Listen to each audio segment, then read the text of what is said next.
essa sou eu, olha só, Elizavec. A minha rotina é embasada nessa mensagem que é: comunicar é um ato de coragem. Ô, gente, colocar a nossa voz no mundo, viver é um ato de coragem. Fazer escolhas é um ato de coragem. Comunicar é um ato de coragem. E não só comunicar lendo um texto. Quando a gente coloca a nossa essência no mundo, a gente pratica um ato de coragem, que é colocar a nossa verdade. E aqui eu vou contar para vocês como é que eu fui construindo conceitualmente e um pouquinho, bastante empiricamente, esse meu jeitão de me comunicar diariamente apresentando um jornal, tá bom? A minha vida é embasada nisso aqui, numa vinheta de Breaking News. Breaking News. Vem a vinheta e a gente já leva um susto. Hoje, apresentando o jornal, teve uma vinheta. Quando vieram no meu ouvido e falaram assim: Elisa, tal ator morreu. E eu falei: meu Deus. Aí, eu sou acompanhada de uma vinheta e eu tenho de comunicar para as pessoas o que está acontecendo. Mas deixa eu contar aqui um pouquinho para vocês. Eu apresento um jornal todos os dias na CNN Brasil. Todos os dias, por 3 horas. E quando eu falo todos os dias, é falando de todo tipo de assunto, de pessoa, de lugar no mundo. Do tipo, noticiar que algum cidadão estava muito ocupado, né, gente? E o caminhão do lixo estava parado no meio do caminho, aí ele teve uma briga com um gari. E a gente tem de engolir seco e noticiar que alguém matou alguém que estava trabalhando nas ruas. Além dessa notícia, eu falo sobre muitas outras coisas. A gente noticia que uma guerra começou, que um furacão está chegando até algum lugar, que um presidente tomou posse aqui no Brasil. A gente também noticia que um presidente tomou posse nos Estados Unidos. Eu e Márcio Gomes passamos 7 horas este ano narrando e contando como é que foi a posse presidencial nos Estados Unidos. Especial sobre o dia 11 de setembro, que é você relembrar algo doloroso para muitas pessoas. Quando um rei chega, meu Deus, uma coroação, lá estava eu narrando. A coroação que tinha na coroa, porque o manto não sei o quê, porque está segurando não sei o que lá. Vocês acham que a gente sabe tudo? A gente estuda tudo, porque ninguém nasce sabendo. Então, já aproveito e passo essa mensagem aqui para vocês. Gente, ninguém nasce sabendo nada. Tem um monte de gente que finge que sabe tudo, mas de verdade ninguém sabe. Nem eu que entrevisto, nem as pessoas super conteudistas que estão dando entrevista. A gente domina alguns setores, mas ninguém domina tudo. Então, se vocês acham que eventualmente não sabem algum assunto, não tem problema, ninguém sabe tudo. Mas quando a gente estuda e se empenha, rapaz, a gente decola. Um livro e uma vontade leva a gente muito longe. Coroação de um novo rei, um papa, meu Deus, ficamos horas olhando para um telhado, para uma fumaça. Nunca vi. Pousou a pomba, não, agora tem outra pomba. Falei, meu Deus do céu, desculpe existir, mas se os senhores puderem decidir quem vai ser o novo Papa, estamos agradecendo. E aí a gente ficou lá na brincadeira, no jornal de quem será que vai sair o Papa? Tipo um balão, quando você enche e vai estourar. Não foi no meu, foi no jornal seguinte. Mas isso aqui emociona demais, porque você vê a história acontecer ao vivo. A gente também tem de noticiar quando grandes figuras morrem. Eu estava ao vivo e disseram: Elisa, no meu ponto eletrônico, a Rita Lee morreu. E aí eu tive de noticiar isso. Ou quando o maior comunicador da história desse país morre, Silvio Santos. Que, aliás, a gente fez um programa especial, me chamaram para apresentar esse programa da morte do Silvio. E, neste dia, eu tive a oportunidade de dizer que eu, Elizavec, âncora de telejornal, tive um primeiro patrão, chamado Silvio Santos. Em 1998, eu comecei a trabalhar na televisão, que não tem nada a ver com o que eu faço hoje, gente. Era dramaturgia. Eu morei num orfanato, vocês acreditam? Engraçado que as crianças não sabem. Sabem porque fizeram uma nova versão, né? Que a gente invejou, é verdade, tá? Porque a nossa, lá da década de 90, brincadeira. Bom, Silvio Santos, meu patrão, fiquei nervosa, fiquei apavorada. Ele me perguntava, eu nem sabia o que eu estava respondendo. Porque você fica tenso. Poxa, eu estou na frente do Silvio Santos. Como a vida é maluca e maravilhosa, porque viver é um ato de coragem e comunicar é um ato de coragem. Bom, hoje eu sou apresentadora de um telejornal e eu quero contar para vocês um pouquinho dessa andança para chegar até esse formato de me comunicar. Essa sou eu, criança, aos 10 anos. Gente, eu sempre fui serelepe. Queria me apresentar, queria dançar, queria estar com as pessoas. Eu tinha insegurança, medinho, frio na barriga. Beleza. Mas isso não me travava. Ter medo, ter insegurança é normal. Em tudo na vida. Uma entrevista de emprego, algo que eu vou ter que conversar com um cliente, é super, super normal. Mas quando isso trava a gente, é que, opa, Deixa eu ver com atenção isso aqui. Sentir medinho, não tem problema. Eu era criança, tinha medinho e ia apresentar, fazer as coisas na escola, tudo quanto é coisa. Nasci em Canoas, no Rio Grande do Sul. Eu sou cria do ensino público. Tudo foi ensino público. Eu só me tornei jornalista porque eu fiz o Enem. Então, eu também sou cria desse ensino público, que não foi tão público, paguei R$ 25 para a inscrição do Enem. Então, eu tive que desembolsar essa grana. E depois, na faculdade, que eu tive de pagar, mas entrei na faculdade por meio do Enem. Beleza. Eu sempre fui desse jeito, eu me alfabetizei no ensino público e também me alfabetizei dentro de um set de filmagem. Então, eu tinha 10 anos de idade e eu já convivia com câmeras, a galera do cenário. Essa aqui sou eu, ó, fazendo uma cena na maturidade de quem tinha 10 anos de idade. Então, eu fui muito ambientada nessa parada de iluminação, enquadramento, colocar microfone, entender que se a luz está aqui e alguém ficar na minha frente vai fazer sombra. Então, eu tenho que me posicionar para poder melhorar a minha imagem no vídeo. Tudo isso eu fui aprendendo quando eu tinha 10 anos de idade. E aí, o que eu quero começar a elencar para vocês. Ao fazer uma novela, eu entendi que a gente tinha uma mensagem que era passada para as pessoas. Era uma mensagem por meio de uma ficção, dramaturgia, passada para as pessoas. Depois, deixa eu deixar aqui uma telinha neutra para vocês. Eu fiz dramaturgia, aí eu fiz teatro, fazer peça de teatro. E, na prática, eu comecei a aprender que a mensagem gerava sentimento. Depois eu trabalhei muito com publicidade, comercial de TV, sabe? E na publicidade eu aprendi, empiricamente no dia a dia, o conceito de público-alvo. Se alguém quer consumir uma maçã, você tem que vender uma maçã. Se eu estou numa palestra, eu vou falar o que o meu público-alvo quer ouvir. Eu preciso gerar conexão com as pessoas que estão me assistindo. Esse tripé de mensagem, sentimento, público-alvo movimentou a minha vida. Escolheram uma foto que eu fiz lá na CNN. Eu apresentei o jornal um dia e acabou falar: Elisa, a gente tem de refazer uma foto de divulgação. Falei: beleza, vamos com que roupa?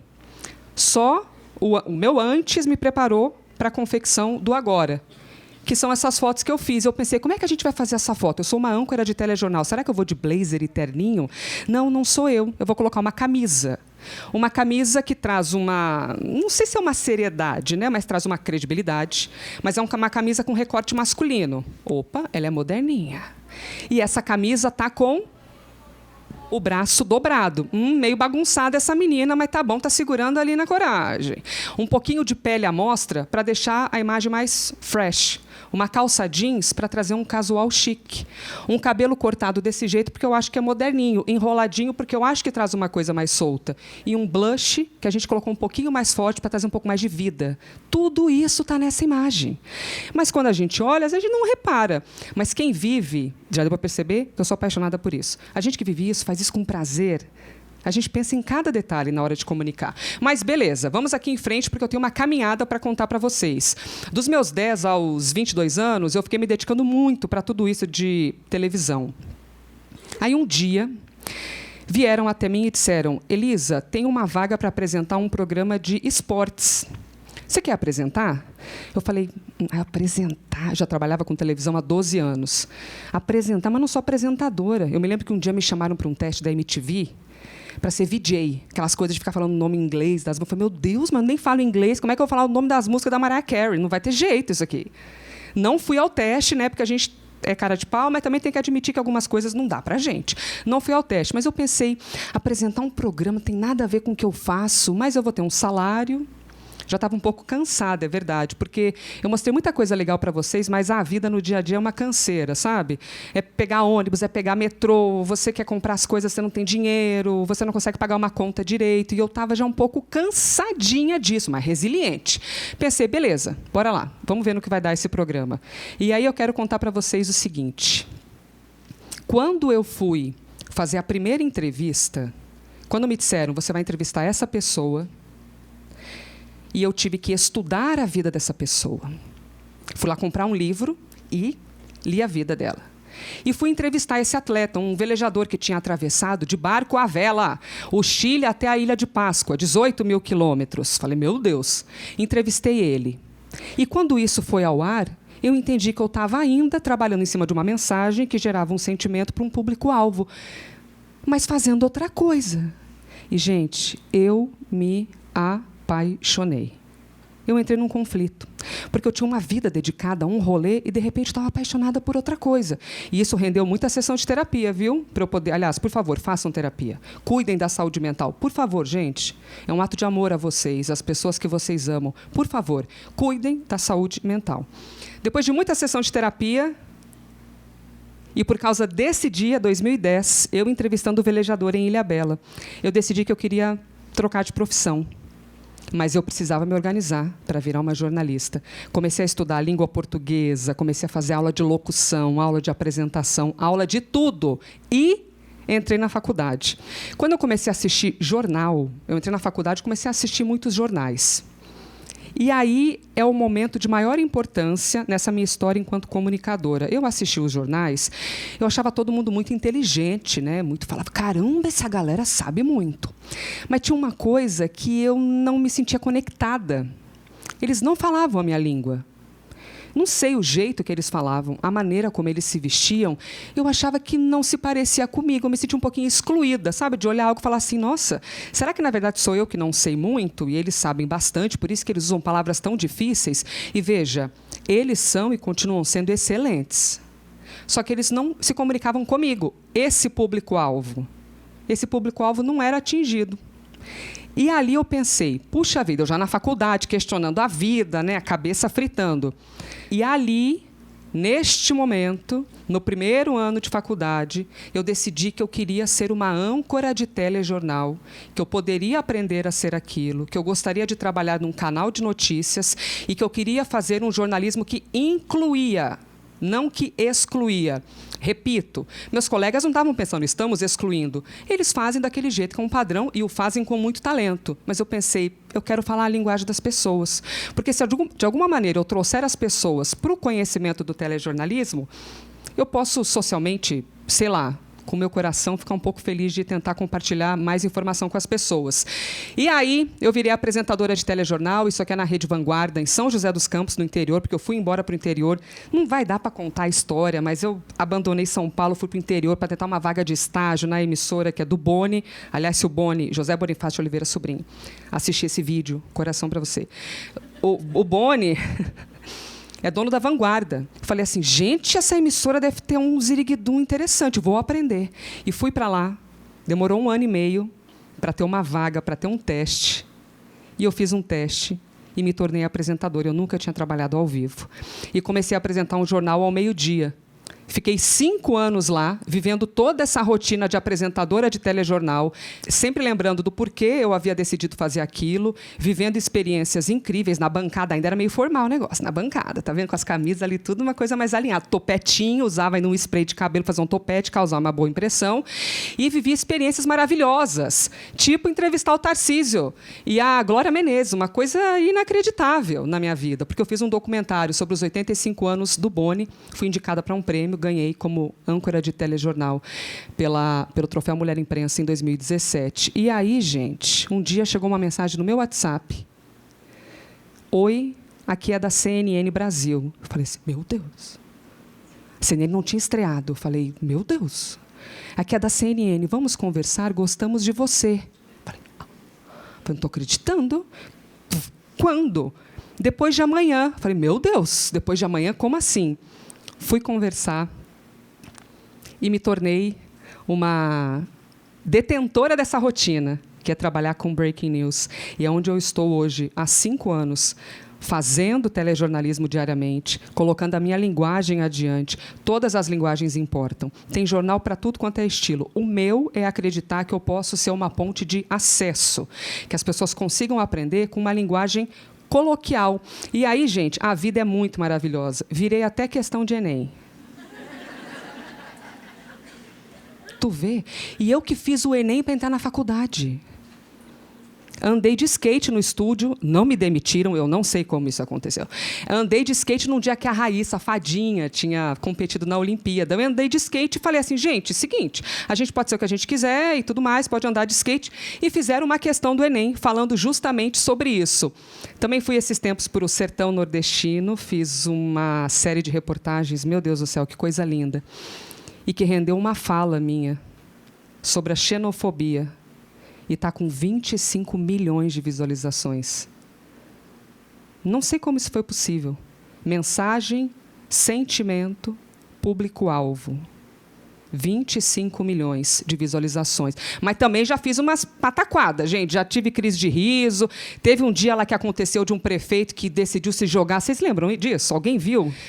O prefeito estava em cima do palco e ele decidiu se jogar na plateia animada. Rock in Rio. As pessoas não seguraram ele. Alguém viu esse vídeo? E eu noticiei. Eu comecei assim. Vocês não acreditam? O prefeito caiu. Quando eu vi que ele caiu, eu comecei a... Tipo em missa, que você não pode rir, mas às vezes você quer. E, de repente... Gente, sério. Quando eu descobri que estava tudo bem com o prefeito e tudo mais, aí saiu o riso. Mas saiu de um jeito que eu fiz assim. E tive que chamar um intervalo, que eu não aguentava mais falar. Por causa da crise de riso que me deu. Enfim, essa é a minha vida. Isso é o que eu faço diariamente. Comunicar é um ato de coragem. Eu tenho 37 anos, aprendo demais, meu Deus, todos os dias com o que eu faço. Seguirei aprendendo. E, repito, ninguém sabe tudo, nada é óbvio. Tem gente que faz cara de que sabe tudo. Às vezes, isso carrega uma insegurança. Porque, no fundo, ninguém sabe. Viver é um ato de coragem. Quanto mais a gente aprende, mais a gente inclui as pessoas, mais a gente sente que minimamente está fazendo valer essa experiência, que até onde eu sei é uma só de estar vivo. Obrigada.